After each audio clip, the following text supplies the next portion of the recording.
मेरी आप हजरात से गुजारिश होगी कि आप सब तशरीफ़ रखें, फ़ौरन बैठ जाएं, अल्लाह आपको जज़ा दे।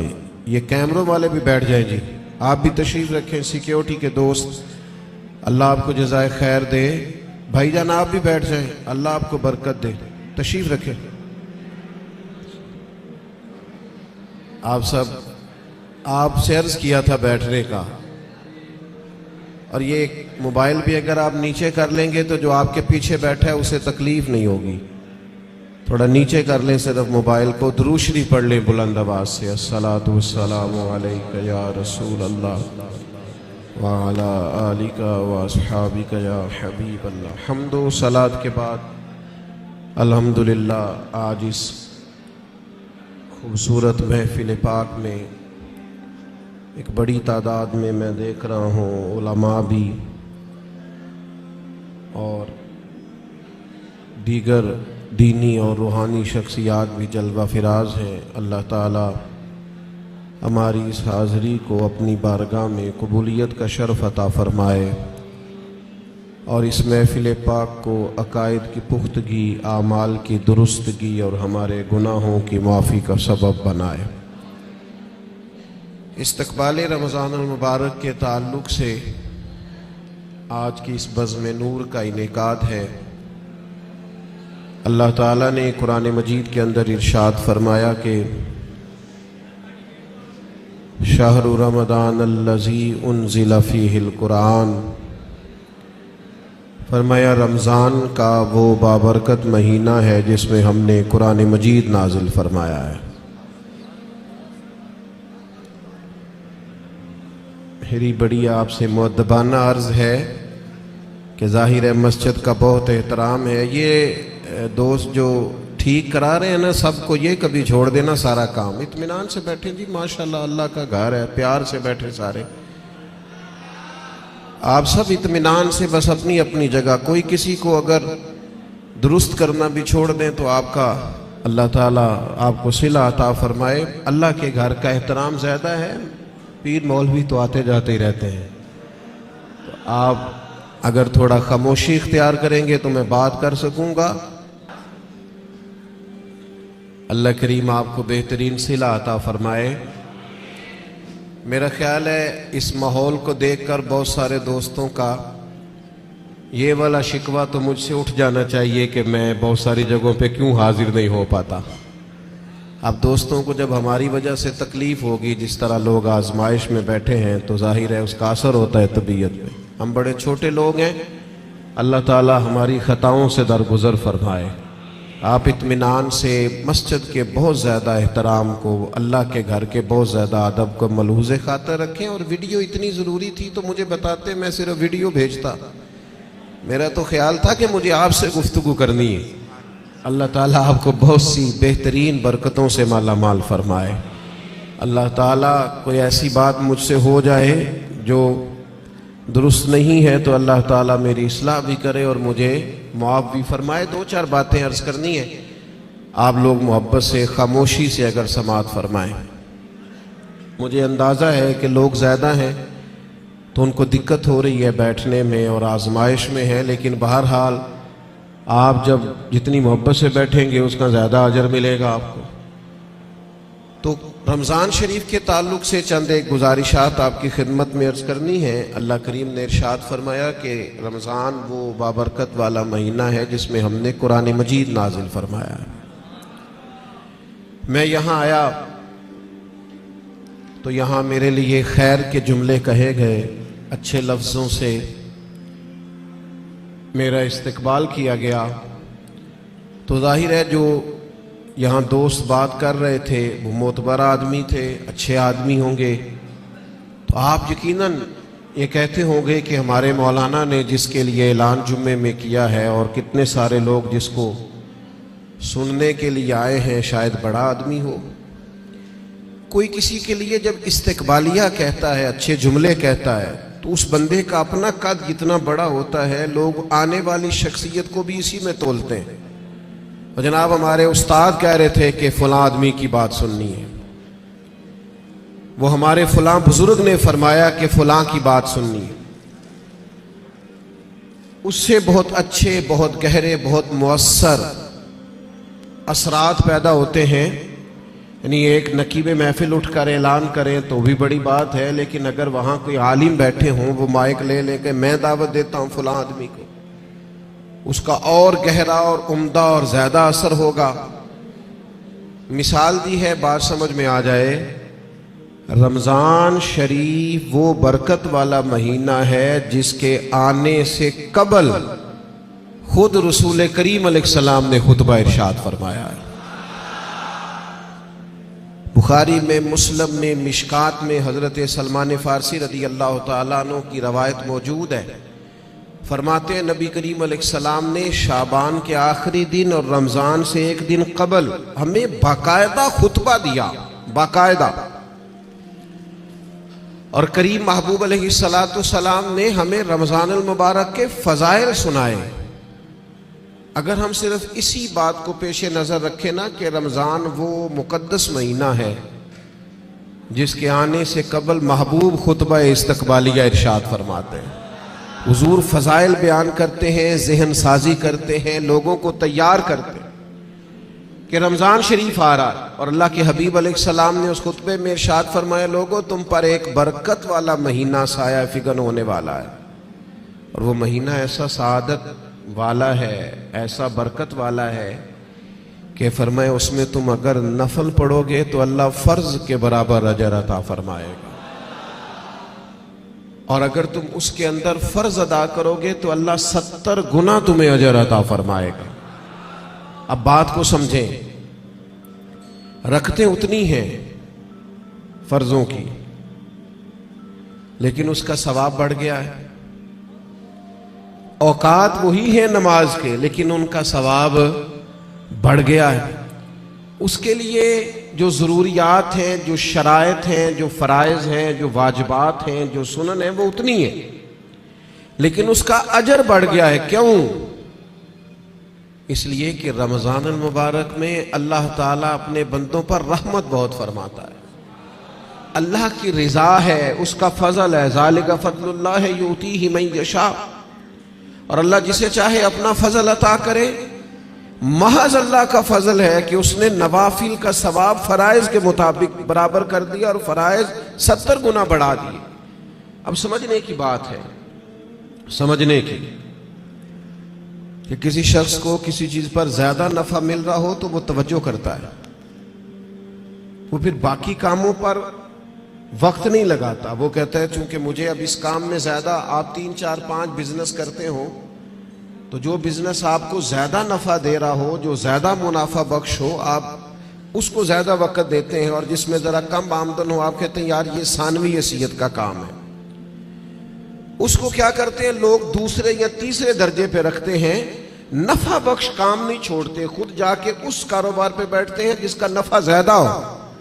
अल्लाह के हबीब सल्लल्लाहु ताला अलैहि वसल्लम ने अपनी ज़ुबाने फैज़ तर्जुमान से खुद रमज़ान के फ़ज़ाइल बयान किए और बताया कि ये तुम्हारे लिए नफ़ा बख्श और सआदत अफरोज़ लम्हात है, और इबादत पर सवाब बढ़ रहा है। करना क्या है कि बाकी कामों को सानवी हैसियत देनी है और रमज़ान की बरक़ात को ज़रा पहले दर्जे पे रखना।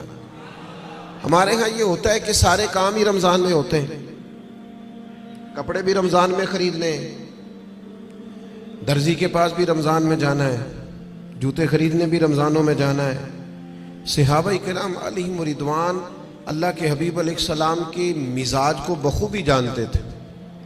हुजूर का बाकायदा खुतबा देना रमज़ान की फजीलत में, और बाकायदा अल्लाह के महबूब अलैहिस्सलाम का सहाबा की तवज्जो मबजूल कराना, तो वो समझ गए। अब अहवाल में लिखा है सहाबा के कि वो क्या करते, अपने सारे काम शाबान में ख़त्म कर लेते, लेन देन का हिसाब भी शाबान में कर लेते, और जब रमज़ान आता तो फिर वो सारा वक़्त इबादत को देते, फिर वो सारे औकात मुरतब करते कि वो अपना वक्त अल्लाह ताला की याद में गुजारेंगे, नवाफिल में गुजारेंगे, इबादात में गुजारेंगे, एतिकाफ में गुजारेंगे। करने का काम ये है कि हम ज़हनी तौर पर तैयार हों, हमारा मिजाज बने। तवज्जो है आपकी मेरी बात पर? आप ज़्यादा गौर फरमाइए क्या अर्ज़ कर रहा हूँ। फरमाया कि वो अपने सारे कामों को पहले समेट लेते और रमजान में उनकी पूरी तवज्जुहात, अल्लाह करे आपकी भी तवज्जो सारी मेरी बात पे हो जाए, आमीन तो कह दे। ऐसा ना हो जब तक आप इंतजाम मुकम्मल करें तब तक हम छुट्टी ले लें आपसे। अल्लाह ताला आपको बरकत अता फरमाए, आप ज्यादा गौर करें। माशाल्लाह इंतजाम अच्छा है आपका और आप ज्यादा परेशान ना हो। मैं छोटा आदमी हूँ, शुरू में कह चुका हूँ, आपसे अल्लाह रसूल की बात करने आया हूँ। आप ज्यादा तवज्जो से सुनेंगे, तबीयत अमल की तरफ माइल होगी तो मेरे लिए ज़ख़ीरा आखिरत बनेगा। तो आप गौर करें बात पर, छोड़ दें बाकी चीज़ों। अल्लाह ताला आपको बरकत अता फरमाए, आमीन तो कह दे। हमारी तरफ देखें फिर उधर देख रहे हैं, कमाल हो गई। अल्लाह ताला आपको जज़ाए खैर अता फरमाए, बरकत। जो उस्ताद टाइप लोग होते हैं ना, पढ़ने पढ़ाने वाले, वो कहते हैं बच्चे को मेरी तरफ देख, चाहे अली बात आसा भी पढ़ा रहा हूँ ना, तो पूरा देखेगा तो सबक का मज़ा आएगा। अल्लाह ताला आपको बरकत अता फरमाए, जज़ाए खैर। और वैसे भी हमारी महफिल में एक आध आदमी होता है जिसने मजमे में भी लाजमी बैठना होता है और सारे इंतजाम भी करने होते हैं। भाई आपको बंदोबस्त करना है तो आप उधर तशरीफ ले जाएं जहाँ बंदोबस्त हो रहा है। अब यहाँ भी तशरीफ फरमाए, वहाँ भी तशरीफ फरमाए, तो रूहानियत से ही काम चलाएं, यही ज़्यादा बेहतर है। अल्लाह ताला आपको बहुत सी बरकतें अता करे, सलामती अता फरमाए। अल्लाह ताला इस महफिल की सब बरकत हमें नसीब करे। थोड़ी तकरीर करने वाला आदमी हूँ तो चाहता हूँ कि सारा काम महफिल को दुरुस्त करने में ही ना लग जाए, कुछ बात भी हो जाए। तो अगली बात यह है कि रमज़ान में करना क्या है, इबादत कौन कौन सी हमने ज़्यादा करनी है।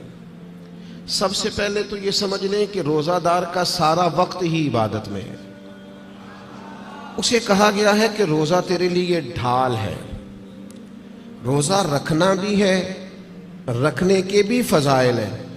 महबूब फरमाते हैं अल्लाह ताला और उसके फरिश्ते सहरी खाने वालों पर रहमतों का नुज़ूल फरमाते हैं। नहीं, आप खाना ही खा रहे हैं लेकिन खाना खाते खाते आप पर रहमत हो रही है। और हुजूर अलैहिस्सलाम ने फरमाया, और हमारा और दीगर मज़ाहब वालों का फ़र्क यह है कि हम सहरी खाते हैं और वो बगैर सहरी खाए रोज़ा रखते हैं। यानी सहरी खाना, इसको अल्लाह के महबूब अलैहिस्सलाम ने कितना दर्जा अता फरमाया। अब आपने रोज़ा रख लिया, रोज़ा ढाल है, इसको रखना भी है और इसकी हिफाजत भी करनी। थोड़ा सा अपने आप को रमज़ानुल मुबारक में बदलना है, रूटीन का काम नहीं करना। आपने रोज़ा रखा है, अब आपको उस रोज़े का मुहाफिज बनना है। उसके लिए क्या करेंगे, अपने आप पर ज़रा पाबंदी लगाएंगे। हुजूर अलैहिस्सलाम की खिदमत में कुछ खवातीन हाजिर हुई थी कि हम रोज़ेदार हैं, तो फरमाया तुमने तो गीबत की है, मुर्दा भाई का गोश्त खाया है, कहाँ रहा तुम्हारा रोज़ा। जब तक कोई झगड़ा ना करे, जब तक कोई गीबत ना करे, उतनी देर तक तो उसका रोज़ा ढाल है। लेकिन अगर कोई ये काम करता है तो उसका लाजमी नतीजा ये निकलता है कि वो अपने रोज़े की बरक़ात को ज़ाया करता है। रोज़े के मुहाफिज बने। अगर कोई शख्स ऐसी बात भी करता है तो उसे कहीं भाई मैं रोज़ादार हूँ, उस रोज़े के मुहाफिज बने। फिर रमज़ानुल मुबारक के अंदर कुरान मजीद के साथ रमज़ान का बड़ा गहरा रिश्ता है। जो आया करीमा मैंने तिलावत की, जो हिस्सा मैंने पढ़ा, उसमें भी फरमाया अल्लाह ताला ने शाहरु रमज़ान अल्लज़ी उन्ज़िला फ़ीहिल कुरान, ये रमज़ान का वो महीना है जिसमें हमने कुरान मजीद को नाजिल फरमाया है। हमारा ना कुरान मजीद के साथ रिश्ता आखिर किस तरह का होना चाहिए। अल्लाह का फजल है, रमज़ान के अंदर आपको बहुत हुफ़ाज़ मिलेंगे। अब ऐसा नहीं है किसी जगह कि कोई शख्स ये कहे कि हमें कुरान मजीद सुनना था तरावी में लेकिन हमें हाफिज नहीं मिला। ये हो सकता है किसी हाफिज को मस्जिद ना मिले, ये मुमकिन है सुनाने का मौका ना मिले, लेकिन अल्लाह का ये एहसान है कि ऐसा कोई शख्स नहीं। हुफ़ाज़ बड़े हैं, कुर्रा बड़े बड़े आला है, कुरान मजीद के आलिम, तर्जुमा करने वाले, तफसीर बयान करने वाले, समझाने वाले बड़ी तादाद रखते हैं। लेकिन हमें ज़रूरत किन लोगों की है? हमें ज़रूरत है कुरान मजीद के उशाक की, जो इश्क करे कुरान मजीद से। रुके भेजते हो ना नात खानों को, बहुत अच्छी बात, फुला नात सुनाए, बहुत आला बात। एक आध रुका कभी भेजा करो ना, आज बड़ा दिल कर रहा है सूरह रहमान सुनाए।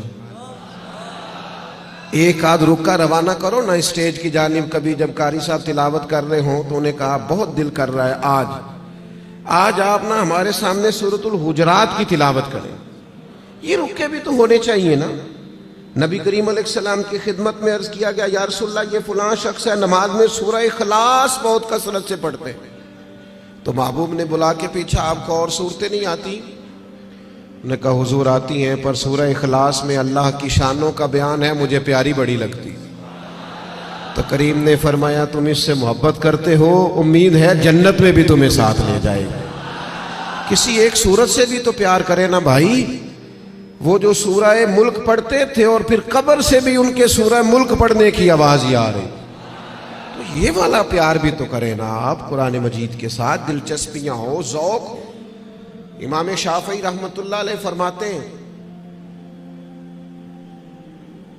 किसी शख्स ने पूरा कुरान मजीद ना भी समझा हो तो अगर वो सिर्फ सूरह असर को समझ ले, इंतहाई जामे, इंतहाई मुख्तसर, और दीन का पूरा मफहूम सूरह असर में बयान हुआ, अगर वो सिर्फ सूरह असर समझ ले तो उसने दीन के सारे मफहूम को समझ लिया है। और सहाबा का इतना मजबूत मिजाज था इन बातों पर कि जब वो किसी से मुलाकात करते, अस्सलामु अलैकुम होती, तो उतनी देर तक जुदा नहीं होते थे जब तक सूरह असर की तिलावत नहीं कर लेते थे।